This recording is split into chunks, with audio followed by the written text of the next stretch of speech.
윤호중 비상대책위원장의 속개 선언으로 더불어민주당 제10차 비상대책위원회의를 속개하겠습니다. 제10차 비상대책위원회 회의를 속개합니다. 오늘부터 새 지도부 선출을 위한 투표가 시작됩니다. 선의의 경쟁을 펼쳐주신 10분의 후보자 여러분께 경의를 표합니다. 그리고 성원해 주신 국민 여러분과 당원 여러분께도 머리 숙여 감사드립니다. 이번 전당대회 내내 울려 퍼진 국민과 당원의 명령은 단 하나였습니다. 민생을 향해 치열하게 혁신하고 강력하게 단합하라 라는 것이었습니다. 전대 이후 우리 모두는 그 명령 아래 하나가 될 것이라고 믿습니다. 당의 운명을 걸고 반드시 실천해 나가겠습니다. 당원 여러분 그리고 국민 여러분 소중한 한 표를 꼭 행사해 주시기 바랍니다. 청년 세대의 고민과 아픔은 시대의 고민과 아픔입니다. 청년들의 목소리에 귀 기울이지 못한다면 우리 사회의 미래는 없을 것입니다. 지난주 토요일 대구에서 청년들과 2030 간담회를 가졌습니다. 청년의 목소리에서 공정에 대한 목마름 그리고 더 나은 대한민국에 대한 갈망을 느낄 수 있었습니다. 절실했고 또 미안했습니다. 많은 청년들이 꿈을 위해 생계를 위해 지방을 떠날 수밖에 없는 현실을 이야기했고 또 2030 세대가 공감할 수 있는 정책을 만들어달라는 요청도 했습니다. 달라지겠습니다. 저희의 인식과 태도, 정책을 모두 바꾸어 청년에게 듣고 배우겠습니다. 오늘 오후 4시에는 더불어민주당 전국 청년당과의 대화가 있습니다. 청년과의 소통을 통해 청년들이 공감할 수 있는 정책을 만들기 위해 노력하겠습니다. 국민의힘의 후쿠시마 오염수 해양 방출 철회를 위한 공동 결의안 동참을 호소합니다. 후쿠시마 오염수 방출 결정은 우리 국민의 안전을 크게 위협하는 중대한 문제입니다. 따라서 일본 정부의 일방적 결정을 철회시키기 위해 국회가 일치된 목소리로 대응해야 합니다. 민주당은 후쿠시마 오염수 해양 방출의 철회를 촉구하는 원내 7개 정당의 결의안 공동 발의를 추진해왔습니다. 후쿠시마 오염수 문제는 당리 당략을 떠나 우리 생태계와 국민의 안전이 우선되어야 할 문제입니다. 국민의 안전을 지키기 위한 의지에는 여야의 구분이 있을 수 없으므로 이 국민의 힘에 동참을 다시 한번 호소합니다. 국민의 힘만 동의해주면 원내 정당 모두가 함께 참여하는 결의안을 신속히 발의할 수 있을 것입니다. 이번 결의안을 계기로 국민의 안전을 위해서는 여야가 함께 단합해서 일해 나간다는 국회의 전통 세워주시기 바랍니다. 우리나라의 두 번째 추기경이신 정진석 추기경께서 향년 90세를 일기로 선종하셨습니다. 추기경님께서는 평생 봉사와 헌신에 힘써 오셨고 많은 그 서적을 집필하신 것으로도 잘 알려져 있습니다. 특히 가톨릭의 사회적 책임을 강조해 오셨습니다. 추기경님께서 삶으로 보여주신 교훈을 가슴 깊이 새기며 추기경님의 이 명복을 빌겠습니다. 네, 감사합니다. 최근 1997년 IMF 사태, 2009년 글로벌 금융위기보다 코로나19로 인한 가계 경제가 더욱 힘들다는 조사가 발표되었습니다. 특히 경제적 후유증은 국민 모두가 힘들었던 IMF 사태를 훨씬 능가할 수 있다는 예측도 나오고 있습니다. 우리나라 GDP 대비 복지 지출은 OECD 38개 국가 중 35번째로 최하위 수준입니다. 코로나19로 인한 취약계층의 경제적 충격은 다른 선진국보다 더욱 크게 다가올 수밖에 없습니다. 특히 지난 1년간 수차례 코로나 대응 재정이 투입되었지만 비경제활동 인구 가운데 상당수는 각종 지원금을 비롯한 구직급여와 공적연금 등의 사회적 혜택을 받고 있지 못하고 있습니다. 이제 코로나19 후유증을 극복하기 위한 확장적 재정 편성에 대한 고민이 필요한 때입니다. 우리나라는 주요국과 비교하면 GDP 대비 긴급재난지원금 규모가 매우 적은 상황입니다. 미국, 영국, 일본 등 주요 선진국 GDP 대비 재정부양 패키지 규모가 평균 12.68%인 반면 우리나라는 지난 2월 기준 3.4%에 불과합니다.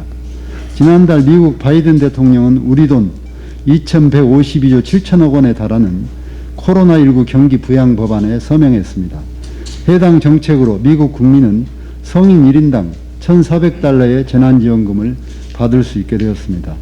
재난지원금 확대는 직접 지원 효과뿐이 아니고 소상공인과 전통시장의 체감 경기를 개선하고 인허가 업종의 휴폐업률 안정화에 기여하는 효과도 있습니다. 또한 전국민 재난지원금의 소비진작 효과가 기존에 알려진 것보다 크다는 연구 결과도 있습니다. 국가의 재정 건전성도 물론 중요하겠지만 사상 유례없는 위기에 대응하기 위해서는 그 방법도 유례없이 과감해야 합니다. 기존의 관념과 정책으로는 유례없는 위기를 극복할 수 없습니다. 5월 임시가 열리는 즉시 정부와 국회가 함께 추가적 지원을 위한 확장적 재정 편성 방안을 속도 있게 논의해 가기를 바랍니다. 감사합니다. 오늘은 이순신 장군이 태어나신 지 476주년이 되는 날입니다. 이 충무공은 임진왜란 때 모함 끝에 전장에 복귀한 후 12척의 배로 왜군 300여 척을 무찔러 백척간두의 위기에 처한 나라와 백성들을 구해냈습니다. 그런데 충무공 이순신 탄신일 하루 전인 어제 일본은 2021년 외교 청서를 통해서 독도에 대해 영유권 주장을 되풀이하는 외교적 만행을 저질렀습니다. 지난 13일 후쿠시마 원전 방사능 오염수 125만 톤을 방류하겠다는 전 세계적 반인도적 범죄 행위를 예고한 것도 기가 막힌데 연이은 도발 행위입니다. 일본은 겉으로는 우리나라를 좋은 이웃나라라고 하면서 속으로는 그렇지 않다는 것을 보여주고 있습니다. 겉과 속이 다른 두 얼굴을 가진 나라라는 오명을 스스로 자처하고 있는 것은 아닌지 묻고 싶습니다. 일본은 지금이라도 즉각 방사능 오염수 방류 결정을 철회하고 2021년 외교 청서의 독도 영유권 주장을 폐기하기를 강력히 요구합니다. 당연히 해야 할 일조차 실천하지 못한다면 인류 국가는 영원히 이룰 수 없는 헛된 꿈이 될 것입니다. 우리 정부는 일본의 도발에 연례적 항의에 그치지 말고 역사적, 지리적, 국제법적으로 명백한 우리 고유의 영토인 독도의 주권이 훼손되지 않도록 가능한 모든 수단을 동원해서라도 주권 보호 대책을 강력하게 추진해야 할 것입니다. 4일 후인 5월 2일 우리 당은 새로운 대표와 최고위원을 선출 새 지도부가 출범합니다. 더불어민주당은 바로 지금 이 순간이 대한민국의 미래를 결정지을 변곡점이 될 중요한 시기라는 인식과 각오로 민생과 혁신의 기조 위에서 위기와의 싸움에서 반드시 이길 수 있도록 철저히 준비하겠습니다. 이 충무공의 무패 신화 뒤에는 현장에 가서 직접 듣고 본 이후에 싸울 방책을 정한다는 현장 중심의 문견이정이라는 원칙이 있었습니다. 더불어민주당은 국민의 현장 속으로 들어가서 국민의 목소리를 경청하겠습니다. 그래서 해법을 찾겠습니다. 충무공 이순신 탄신일을 맞아 장군이 보여준 승리의 리더십, 문견이정의 자세와 능력이 우리가 배워야 할 교훈이고 위기 극복의 모범 답안, 지름길임을 명심하고 실천하겠습니다. 이상입니다. 4월 9일 첫 회의로 시작된 비대위원 활동이 이번 주로 종료됩니다. 비대위 역할은 민주당을 내친 국민의 분노에 대한 깊은 성찰과 국민의 목소리를 듣는 경청과 소통의 시간을 갖는 것이었습니다. 5월 2일 당대표와 최고위원이 선출되면 경청의 시간은 지나고 실행의 시간이 시작됩니다. 아직까지 제대로 된 쇄신안이 나오지 않는 것에 대한 비판이 있습니다. 비판은 겸허히 받아들이고 민생의 속도는 내되 통합적이고 근본적 대책을 마련해야 할 것입니다. 변화가 어려운 것은 아이디어가 없어서가 아니라 기존 틀을 벗어나기 어렵기 때문이라고 케인즈가 말했습니다. 당의 쇄신과 변화에 대한 요구가 이번에만 있었던 것은 아닙니다. 무거워진 몸짓을 가볍게 하고 유연하게 바꿔야 합니다. 쇄신과 변화를 담을 그릇을 만들어야 합니다. 청년의 목소리를 담을 청년 전문위원도 도입하고 민생 현장의 목소리를 담을 수 있는 지방정부와의 상설협의체도 만들어야 합니다. 어제는 4.27 판문점 선언 3주년이었습니다. 하노이 회담 결렬 이후 남북의 시간은 멈춘 듯하지만 한반도 평화를 향한 우리의 소망은 멈추지 않았습니다.